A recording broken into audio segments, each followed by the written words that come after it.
In this video, we are going to see how we can post a video to the YouTube community tab. So let's say that you want the video to upload as a post or directly to the community section. Here's how you can do it. First of all, just click on the profile icon and click on the YouTube Studio.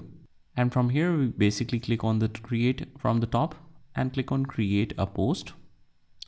This will take us to this section.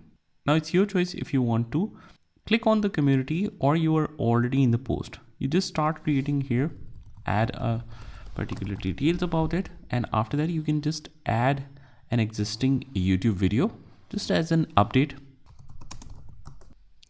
And after that you can just refer to any specific video, whether in your channel or externally.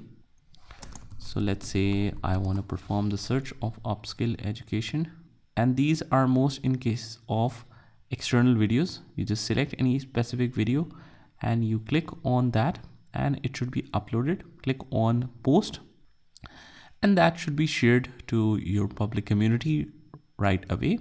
So that's how we do it. I hope you found this video helpful, and if you did, hit the like button and subscribe to our channel, and I will see you in the next one.